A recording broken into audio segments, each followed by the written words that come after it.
Good morning to all. Today our topic is transition and inner transition elements. That is fourth unit. First volume fourth unit. Introduction about transition and inner transition elements. So all of you know about periodic table. This is a periodic table. So periodic table can be classified into four types. That is S block elements, D block, P block and F block elements. Here D block elements we call it as a transition elements, and then we are having the 4 series, 3D series, 4D series, 5D and 6D, and then F block elements we call it as a inner transition elements.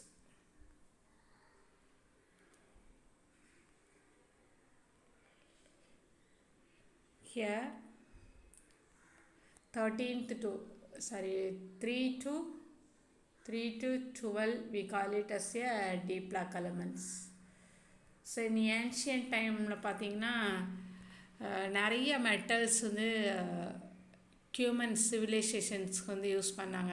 For example iron, copper, metal play an important role in the development of human civilization, and then molybdenum, that is platinum, act as a catalyst, and then iron present in hemoglobin, cobalt in vitamin B12. There are also play a vital role in living systems. These are the transition elements. So we have to, in these lessons we study about some transition elements. Important compounds are potassium permanganate and potassium dichromate, and then we have to discuss the inner transition elements also.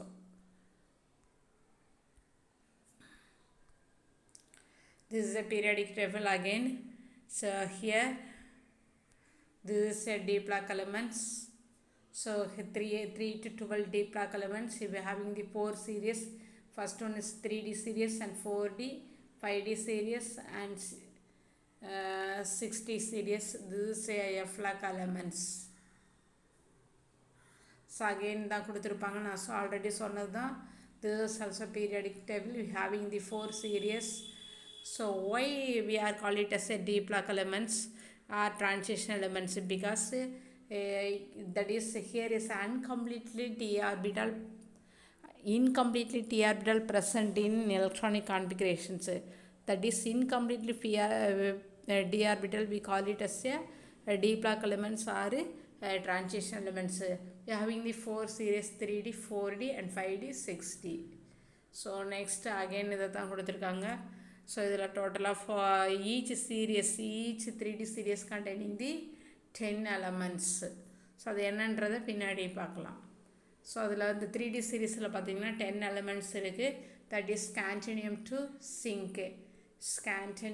zinc, and 5D சீரீஸில் 10 elements, yttrium to cadmium, and then this is a 6D series, hafnium to mercury.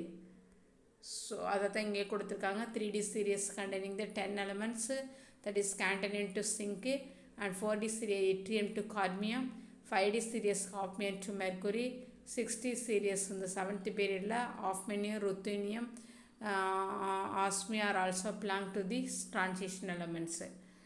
So see that group 12 elements, group 12 பார்த்தீங்கன்னா 13லேருந்து 12 வரைக்கும் வந்து டீபாக் elements சொல்லியிருக்கோம். அதில் 12 வந்து sink, cadmium, mercury பார்த்தோன்னா is a completely filled. there is a normal oxidation state. So next பார்த்தோம்னா except actin, F block elements except actin, all the remaining elements are synthetically prepared and have the very low half-life period. So எப்படி electronic configuration எழுதுன்னு நம்ம 11th ஸ்டாண்டர்ட்லேயே படிச்சிருக்கோம். That is aufbau principle. First 1Sல fill பண்ணணும், next 2S 2P and 3S 3P, 3D 3Pலேருந்து 4S, next 3Dக்கு போகணும். ஸோ இந்த மாதிரி அக்கார்டிங் டு ஆஃப் பிரின்சிபலை பேஸ் பண்ணி தான் வந்து எலக்ட்ரானிக் கான்ஃபிகரேஷன்ஸ் எழுதணும்.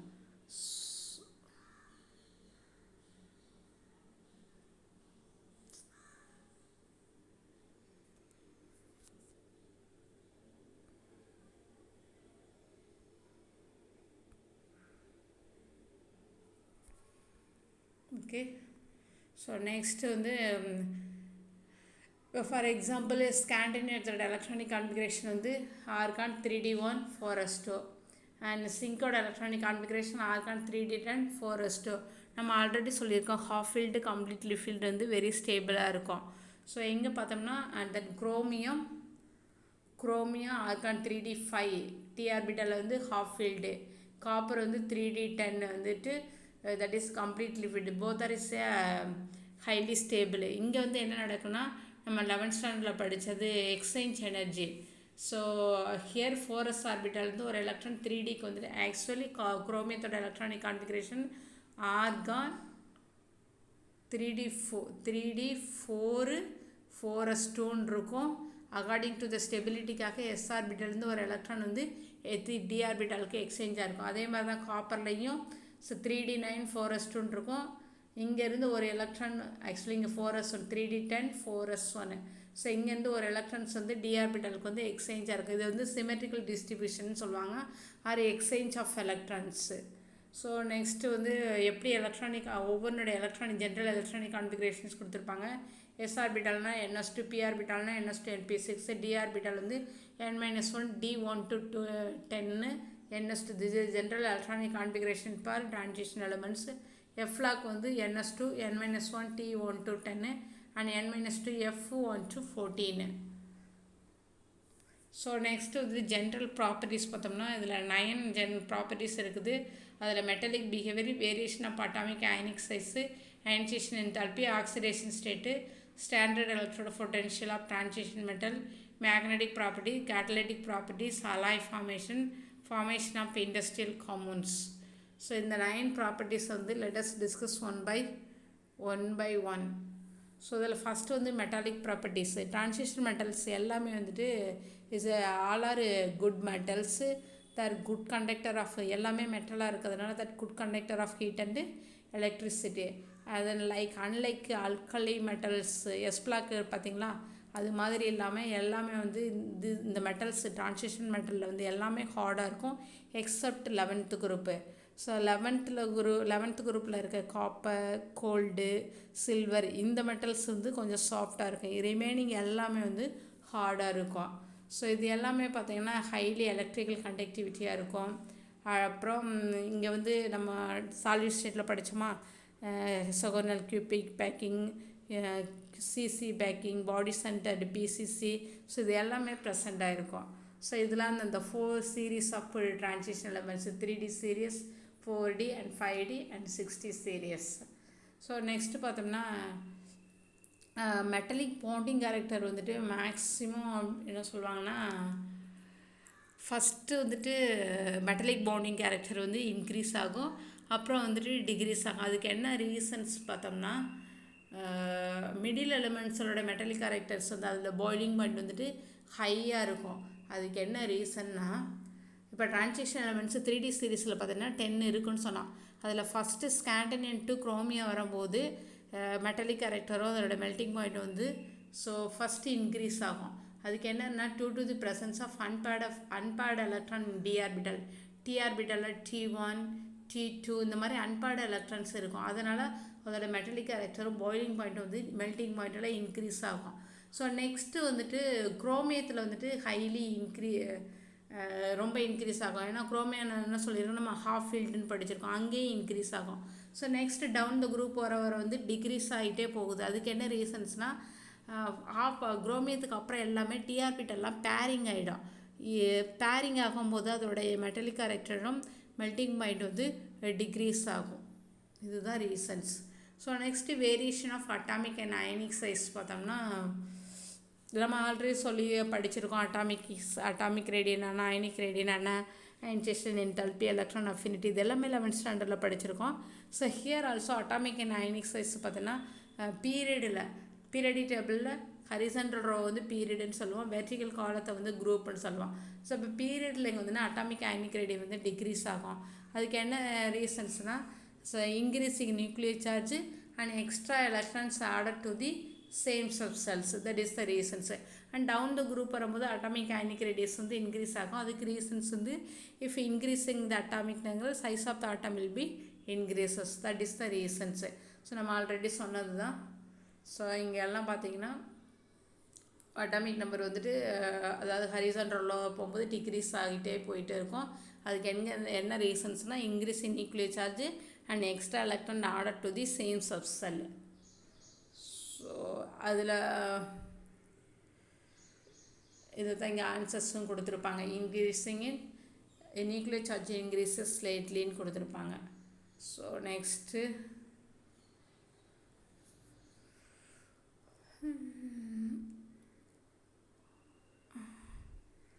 அதாவது இங்கே பார்த்தோன்னா எஃப்லாக் எலமெண்ட்ஸில் வந்து அட்டாமிக் டிக்ரேடேஸ் வந்து டிக்ரீஸ் ஆகிறதுக்கு என்ன காரணம்னா due lanthanide contractions, that is the lanthanide contraction வந்து ரீசன் சொல்லியிருப்பாங்க.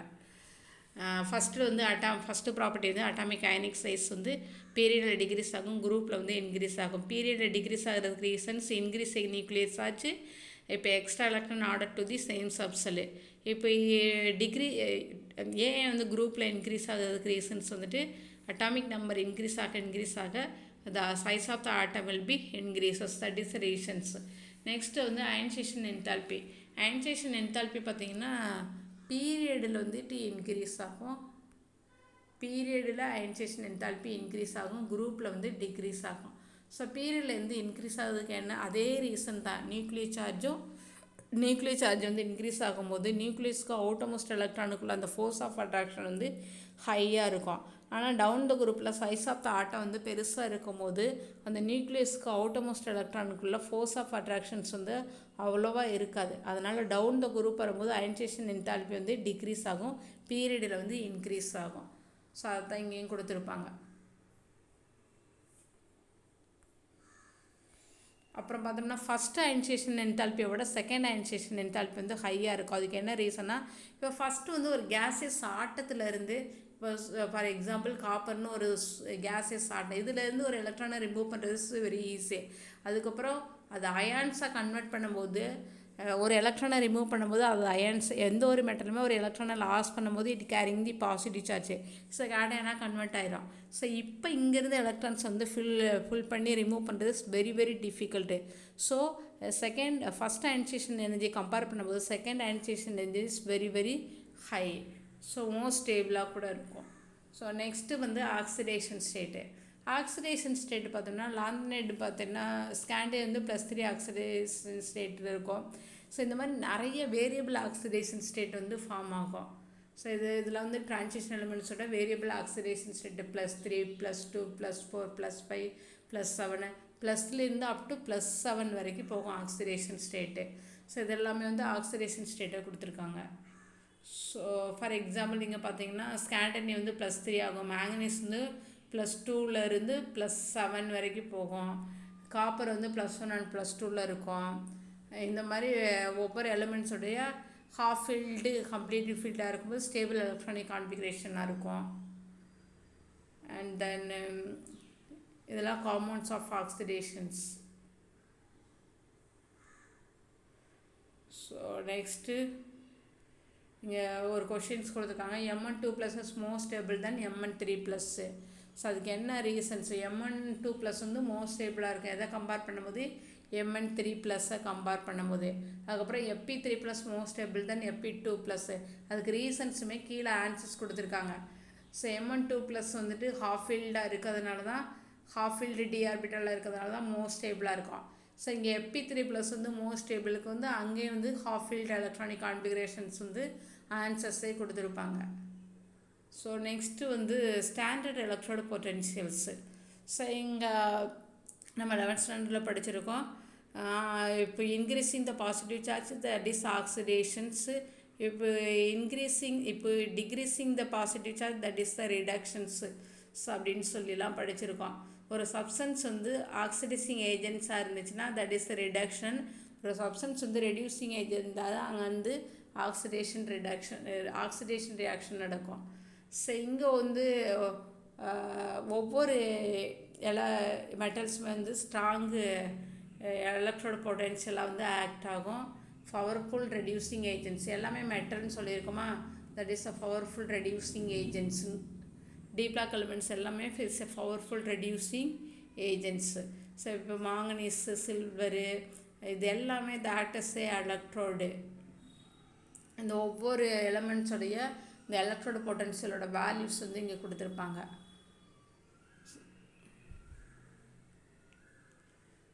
ஸோ ஃபஸ்ட்டு வந்து எலக்ட்ரோட பொட்டன்ஷியல் வந்து ஃபஸ்ட்டு இன்க்ரீஸ் ஆகும். அண்ட் தென் ஒரு இங்கே வந்து ஹாஃப் ஃபீல்டாக இருக்கிறதுனால டிக்ரீஸ் ஆகுது. அகெயின் இன்க்ரீஸ் ஆகி திரும்ப கம்ப்ளீட்லி ஃபீல்ட் ஆகும்போது டிக்ரீஸ் ஆகிருக்குது. ஸோ இதுதான் வந்துட்டு எலக்ட்ரோட பொட்டன்ஷியல்ஸு. ஸோ இது அதோட வேல்யூஸ் வந்து கொடுத்துருப்பாங்க. ஒவ்வொரு எலமெண்ட்ஸோடைய எலக்ட்ரோட பொட்டன்ஷியல் வந்து வேல்யூஸு. ஸோ நெக்ஸ்ட்டு கிளாஸ் வந்து இதில் வந்து ஜென்ரலாக வந்துட்டு பீரியாடிக் டேபிள்னா என்ன, அதில் எத்தனை பிளாக் ஆஃப் எலிமெண்ட்ஸ் இருக்குது, அதில் எக்ஸ்பெஷலி டீப் பிளாக் எலிமெண்ட்ஸை பற்றி படிக்கிறோம். டீப் பிளாக்கோட எத்தனை சீரீஸ் இருக்குது, 4 சீரீஸ், 3D, 4D, 5D. அது ஒவ்வொன்றையும் each series containing the 10 elements. D block element general electronic configuration வந்து ns2n-1 T1 to 10. அதுக்கப்புறம் வந்துட்டு இந்த மாதிரி இன்ட்ரடக்ஷன்ஸ் படித்தோம். அதுக்கப்புறம் இதோட ப்ராப்பர்ட்டிஸ் படித்தோம். ப்ராப்பர்ட்டிஸில் 9 ப்ராப்பர்ட்டிஸில் வந்து 3 ப்ராப்பர்ட்டிஸ் மட்டும் எக்ஸ்பிளைன் பண்ணியிருக்கோம். அதில் atomic ionic size and then standard electrode potential, oxidation state,